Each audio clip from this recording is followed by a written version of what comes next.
ని కాపాడే ప్రయత్నం చేస్తారు. భరత్ గారు ఇవన్నీ ప్రలాంగా చెప్తానే పోతారు, కానీ నేను 2 విషయాలు చెప్తాను. బీఆర్ఎస్ పార్టీ వాళ్ళు బీఆర్ఎస్ పార్టీ అధికారంలో ఉన్నప్పుడు ఈ ఫార్ములా ఈ కార్ రేసు అనేది అది చాలా తప్పుల తడక అనేది అందరికీ చెప్పినాం. మేము అప్పుడు చెప్పినాము, ఇప్పుడు కూడా చెప్తున్నాం. ఎందుకు అని అంటే కేబినెట్ ఆమోదం లేదు. దాని తర్వాత ఇంతకుముందు క్రిషాంక్ గారు చెప్తూ దానివల్ల ఆదాయం పెరిగింది రాష్ట్రానికి అని చెప్పిండ్రు, కానీ శుద్ధ తప్పు. ఒకవేళ అంత ఆదాయం వచ్చేది ఉంటే స్పాన్సరర్స్ ఎందుకు ఎన్నుకుతారండి? ఎందుకు పోయినరు? రెండోసారి ఫార్ములా ఈ రేసు పెట్టినప్పుడు, ఈ కార్ రేసు పెట్టినప్పుడు ఎందుకు స్పాన్సర్ లేడు? అన్ని డబ్బులు అంత ఆదాయం వస్తే స్పాన్సర్ కూడా డబ్బులు వస్తాయి కదండి. మరి ఎందుకు పోయిన వాళ్ళ వెనక్కి వీళ్ళు? అందుకనే ఏం చెప్తున్నాం అంటే వాళ్ళు కబుర్లు చెప్పుకోవడం కోసం ప్రయత్నం చేస్తారు. ఇంకోటి అమర్ రాజా గురించి చెప్తా ఉన్నారు. అమర్ రాజా వచ్చింది. అమర్ రాజా పక్క రాష్ట్రంలో వారి పైన ఒక కక్షపూరితంగా వారి కంపెనీ పైన దాడులు చేస్తా ఉన్నారు ఆ జగన్ ప్రభుత్వం. అందుకని నేను అక్కడ పెట్టుబడులు ఉపసంహరించుకుంటున్నా, కొత్త పెట్టుబడులు తెలంగాణలో తీసుకొచ్చి పెడతా అని చెప్పారు. దానికి ఈ కార్ రేసులకి ఏమైనా సంబంధం ఉందా అండి? కనుక వారు అన్ని అవాకులు చవాకులు చెప్పి చేయడం కోసం ప్రయత్నం చేస్తారు తప్ప ఇంకొకటి కానే కాదు. ఇంకొకటి ఏంటంటే మిత్రుడు చెప్తా ఉన్నాడు రామ్మోహన్ గారు, అది కేసు కొట్టేసారు, లేనే లేదు, ఏం లేదని చెప్పి కోర్టు చెప్పిందని చెప్పి. అది శుద్ధ తప్పు. కేసు మీ హయాంలో, మీ ప్రభుత్వం హయాంలో, కాంగ్రెస్ పార్టీ యూపీఏ హయాంలో నమోదైన కేసు. అది కూడా కోర్టు చెప్తే కోర్టు మానిటరింగ్ చేస్తుంది. ఆ కేసు నడుస్తా ఉంది. ఎవరు ఆ కేసును ఇప్పటిదాకా దాంట్లో ఎవరు నిర్దోషులు అని చెప్పి ఎక్కడ తీర్పు చెప్పలేదు, ఎక్కడ స్క్వాష్ చేయలేదు. స్క్వాష్ చేయమని చెప్పి సుప్రీంకోర్టు దాకా పోయినరు. సో ఎవరు రాహుల్ గాంధీ గారు పోయినరు, సోనియా గాంధీ గారు పోయినరు. ఆ మినహాయింపు ఏవీ లేవు, విచారణకు హాజరు కావాల్సిందే అని చెప్పి కోర్టు చెప్పింది. దాని తర్వాతనే వాళ్ళు విచారణకు హాజరైతా ఉన్నారు. కనుక ఉట్టిగా మీరు ఏదో కబుర్లు చెప్పడం కోసం ప్రయత్నం చేయకండి. ఇంకొక విషయం ఏంటంటే నేషనల్ హెరాల్డ్ కేసు అనేది భారతీయ జనతా పార్టీ హయాంలో భారతీయ జనతా పార్టీ పెట్టిన కేసు కాదు. సుబ్రహ్మణ్య స్వామి గారు వారు ఇచ్చారు. జనతా పార్టీ హయామే. సుబ్రహ్మణ్య స్వామి 2014 పూర్వము కేసు నమోదైంది.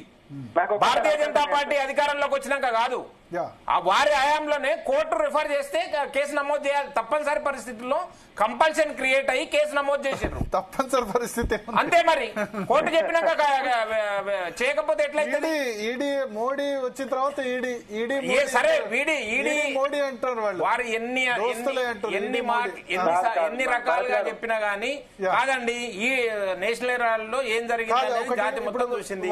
వాళ్ళు ఒక క్వశ్చన్ చేస్తున్నారు, ఈ కేసులో ఫార్ములా ఈ కేసులో ఈడీ ఎందుకు రియాక్ట్ కావట్లేదు, మిగతా కేసుల్లో కాళేశ్వరం ఎందుకు రియాక్ట్ కావట్లేదు? సిబిఐ కంటే పర్మిషన్ అవసరం కానీ దీనికి ఈడీకి అవసరం లేదు. తెలియని అంశం ఏంటంటే బిఎన్ రెడ్డి గారి పైన ఈడీ విచారణ జరుగుతా ఉంది. కేవలం కార్ రేసుల కేసులనే వారు అప్పుడు అధికారి, హెచ్ఎండిఏలో అధికారి, వారిని ఈడీ పిలిచి విచారించింది. తదుపరి చర్యలు ఉంటాయి, ఖచ్చితంగా ఉంటాయి. ఎందుకు ఉండవు అని అనుకుంటారంటే మేము ఏమంటున్నామంటే ఏమిటండి, బిఎన్ రెడ్డి గారి తర్వాత ఎవరిని పిలిచిరాను? ఇంకా ఆయన జవాబుదారి కాబట్టి ఆయన పిలిచినాము. మీరు ప్రూవ్ చేయండి. మీరు ప్రూవ్ చేస్తే కేటీఆర్ ను కూడా పిలుస్తాము. మీ విచారణలో ప్రూవ్ చేస్తే, ఏసీబీ విచారణలో కేటీఆర్ గారు తప్పు చేసిండు, మనీ లాండరింగ్ జరిగిందని చెప్తే అక్కడ కూడా ఎంటర్ అవుతాం. Don't worry. ఎందుకు అని అంటే మీరు చేయకుండా మీరు నాంచవేత ధోరణి లేకుంటే కాలయాపన చేయడం వల్ల జరుగుతున్న నష్టము మీకు కాదు, మీ పార్టీకి కాదు, తెలంగాణ నష్టం జరుగుతుంది. చెప్పండి భరత్ గారు. జీటీవీ ఇప్పుడు మీ ఛానల్, మీ డిబేట్ ప్రత్యక్షంగా చూసేటటువంటి ప్రతి ప్రజలకి అర్థమవుతుంది. ఇప్పుడు బీజేపీ మమ్మల్ని అంటున్నటువంటి మొత్తం అద్దం ముంగట వాళ్ళని వాళ్ళు అనుకున్నట్టు వాళ్ళకి అనిపిస్తలేదు అంటున్నా నేను. బిఎన్ రెడ్డి గారిని విచారణ చేసిందంట, తర్వాత సమయం వచ్చినప్పుడు మీతో కూడా చేస్తారంట. కానీ మా విషయం వచ్చేసరికి మాత్రం ఏమైంది ఎందుకు ఆలస్యమని మాట్లాడుతారు. ఏమైనా కొంచెమని అర్థం పర్థం ఉండాలి మాటలు మాట్లాడితే. మీ సంగతి ఏందో చెప్పు. ఇప్పుడు రాష్ట్ర ప్రభుత్వం తోటి సంబంధం లేదు. మీరు 18 నెలల కాలం అయింది, ఏం చేస్తా ఉన్నారు? ఏదన్నా ఒకటి రేవంత్ రెడ్డి గారు చేసిందండి. ఇన్ని వేల కోట్ల రూపాయలు, 30,000 కోట్ల రూపాయల ఆదాయం వచ్చేదాన్ని 700 కోట్ల రూపాయలకు అప్పచెప్పి అపనంగా అని చెప్పిండు కదా. ఎందుకు విచారణ జరుగుతలేదు? ఆ టెండర్లు ఎందుకు క్యాన్సల్ చేయలేదు ఇప్పటిదాకా? ఆ టెండర్ ఎందుకు క్యాన్సల్ చేయలేదు? వాళ్ళ దగ్గర లోపాయి గారు ఒప్పందం చేసుకుని వాళ్ళ దగ్గర డబ్బులు ఎందుకు దండుకున్నారా కాంట్రాక్టర్ దగ్గర? మెగా కృష్ణారెడ్డి గారి గురించి చెప్పారు కదా, కొడంగల్ లిఫ్ట్ ఇరిగేషన్ కు మళ్ళీ తీసుకుపోయి ఎందుకు పెట్టబెట్టిర్రు? ఒక్క నిమిషమే. ఫార్ములా అంటే ఆడిపోయారు. అన్ని వస్తాయి. అందరూ దొంగ గట్లు పంచుకున్నట్టు మీరు అందరూ కలిసి టీఆర్ఎస్ దోసుకుంటుంది, కాంగ్రెస్ దోసుకుంటుంది. ఎవరేం తక్కువ లేరు. భరత్ గారు ఒక్క నిమిషం, నేను ఒకటి ఎక్స్క్లూజివ్ లో మీ జీటీవీలో ఇంకోటి కూడా చెప్తున్నా. మేము 7 కేసులు బీఆర్ఎస్ కల్వకుంట్ల కుటుంబం మీద పెడితే ఆడ ఈడీ రూపకంగా వచ్చేసేసి కాపాడే ప్రయత్నం మోడీ గారు చేస్తుండ్రు. సిబిఐకి సిబిఐకి ఇచ్చేస్తే కూతురు కవిత గారు తోడు పోయారు. తెలంగాణ ప్రజలు ఓడగొడత పోయినరు. మీ ఒళ్ళు దగ్గర పెట్టుకొని అప్పుడు పని చేసిరు. అప్పటిదాకా జైలే మీరు. మీతోడేమో 7:30 నుంచి జైల్లో ఉంటే కవిత గారిని కాపాడే ప్రయత్నం చేసిర్రు. కంపల్సరీ క్రియేట్ చేసిన ప్రజాస్వామ్యంలో ఇద్దరు ఒకటనేది ఎక్స్పోజ్ చేసినాం. ఒక విషయము మీరు జనాలని ఊకే తప్పుదారు పట్టియకండి. కవిత గారు అరెస్ట్ అయిన తర్వాత కేజ్రీవాల్ గారు అరెస్ట్ అయినారు అంటే ఏమన్నట్టు కేజ్రీవాల్ కూడా కాపాడినామంటారు. అప్పటిదాకా కేజ్రీవాల్ అరెస్ట్ చెప్పండి.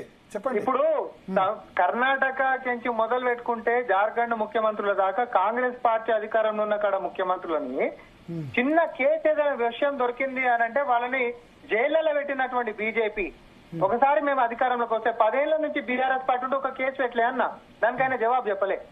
అదే మా ముఖ్యమంత్రులని జైళ్లలో పెట్టేసేటటువంటి కుట్రలు చేస్తారు. ఈడీలు మోడీలు ప్రతి ఒక్కటి ఏదైనా కూడా. ఓకే, మాట్లాడాల్సిన అవసరం లేదు. మీరు కడిగిన ముత్యాలు గారు మీరు తప్పు చేస్తారు, మీరు జైలు పోతారు. వాళ్ళు తప్పు చేసింది, కవిత తప్పు చేసింది, జైలు పోయింది. మీరు తప్పు చేస్తే మీరు జైలు పోతారు. ఎన్నైనా కోర్టు నుంచి మీ దగ్గర మీకు ఏమైనా ఎగ్జామ్షన్స్ వచ్చినాయా? కోర్టు నుంచి బెయిల్ వచ్చినా కానీ సంబరాలు చేసుకుంటారు మీరు. కోర్టు నుంచి బెయిల్ వస్తే మీరు కేసు నుంచి నిర్దోషిగా బయటపడ్డట్టు ర్యాలీలు తీస్తారు. రేవంత్ రెడ్డి గారి కాడ నుంచి జార్ఖండ్ ముఖ్యమంత్రి వరకు అదే జరిగింది, కేజ్రీవాల్ వరకు అదే జరిగింది. అందరూ తప్పులు చేసి జైలుకోయిండ్రు. డిబేట్ ఒకటేందంటే రాజకీయ పార్టీలు వాడుకుంటున్నాయా అంటే వార్నింగ్ కు వాడుకుంటున్నాయా అని చెప్పి మీ డిబేట్ లా ఇక్కడ యుద్ధం అనేటటువంటి కాంగ్రెస్ కి బీఆర్ఎస్ కి నడుస్తుంటే బీజేపీ మధ్యలోకి వచ్చి బీఆర్ఎస్ ని కాపాడే ఆ అత్యుత్సాహము, ఆతృత, ఆవేశం అనేటటువంటి ఇద్దరు తప్పు చేస్తున్నారని చెప్తా ఉన్నాం. వారేం తక్కువ తినలేదు, మీరేం తక్కువ తినలేదు. పెనం మీద నుంచి పైలబడ్డారని అనుకుంటున్నారు ఇప్పుడు తెలంగాణ ప్రజలు. వాళ్ళు తప్పు చేసిర్రు, అక్రమాలు చేసిర్రు, అవినీతి చేసిర్రు, కమిషన్లు అనుకున్నారు. మీరు అదే దాంట్లో పోతా ఉన్నారని చెప్తా ఉన్నాం.